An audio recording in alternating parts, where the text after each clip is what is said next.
Hi friends, thank you for watching The Source, God's Answers to Life's Hard Questions. I also thank you for your likes and your shares of my videos. I ask you please to keep it up. If you didn't subscribe to the channel, please do so.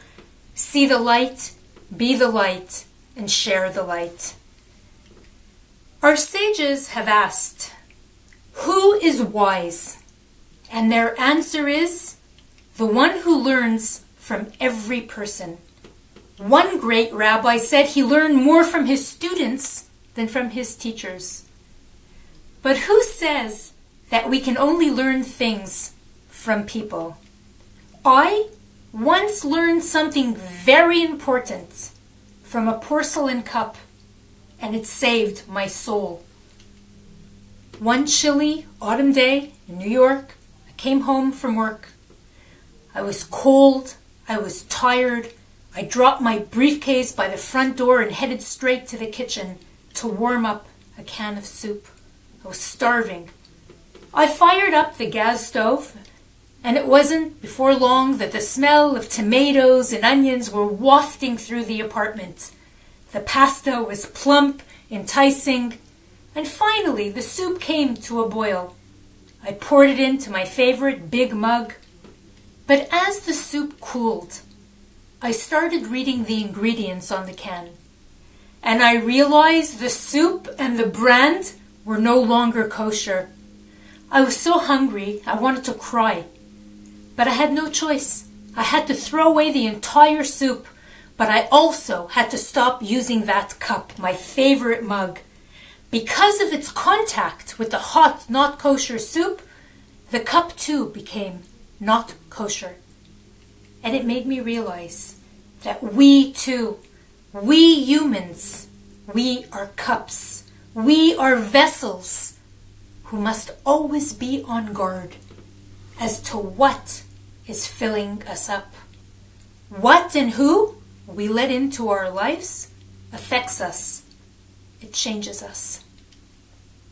So how do we fill ourselves up, let things in? We fill ourselves through the five senses.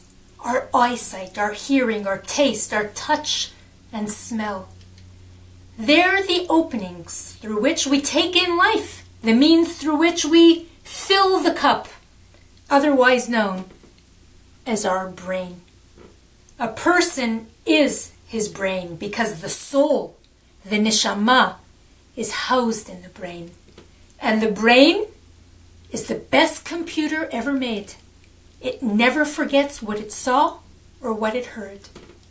So my question to you is, who and what are feeding your brain and your soul? What are you looking at? Netflix or Torah videos? What are you listening to? Gossip or wisdom? What are you eating, kosher or not kosher? Who are you touching? Are you in a sanctified relationship or a forbidden one? We human beings are ever more porous than a porcelain cup, certainly more important, and we are continually affected by what we allow into our lives. No interaction, no friendship, no conversation, no movie, no song or date or sight or sound is neutral. A simple germ or virus shows us that we are vulnerable to even casual encounters. The checkout girl at the supermarket, she had a cough. An hour later, you have one too. We affect each other. Things affect us. And what's true in the physical world is true in the spiritual world.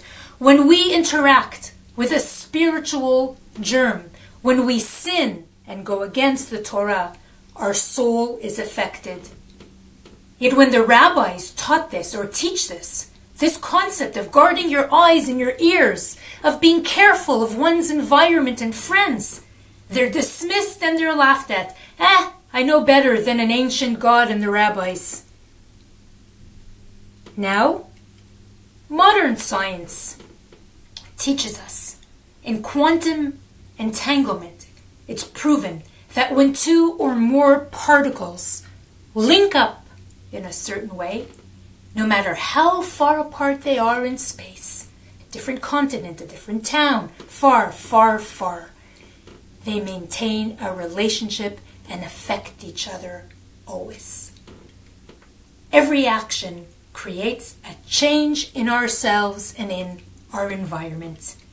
There are no neutral encounters.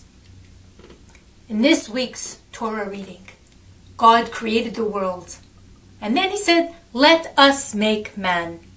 Who is the us? One of the explanations is that man himself is supposed to be a partner with God in his own creation. And I often focus on the fact that God was referring to our own participation. The us is he and we. But I realize that it's time for a change of emphasis.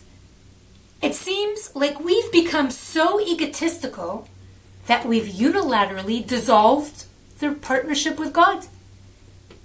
Instead of following God's Torah to make ourselves the best we can be, and to make ourselves what we are supposed to be, after all, man was made in God's image.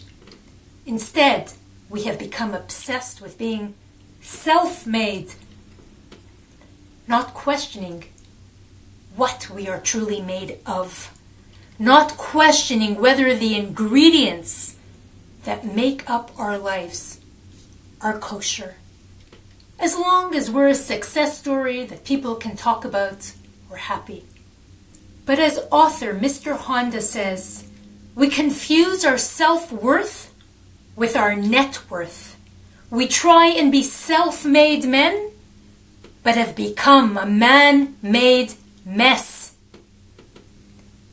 And so, after mankind sinned, God called out to Adam and Eve and asked, "Where are you?" God certainly knew where they were, of course, but it was a provocative question to them that is still being asked to us. Where are you? Where are you in proximity to God's will when you are eating, when you are thinking, talking, watching, listening, reacting, coming and going, doing, loving, spending, vacationing, working? Where are you in relation to God's will? How are you filling your cup? How are you making man? Just remember, there is no interaction that leaves you as you were before. So think twice about the things that you bump into in life. Shabbat Shalom.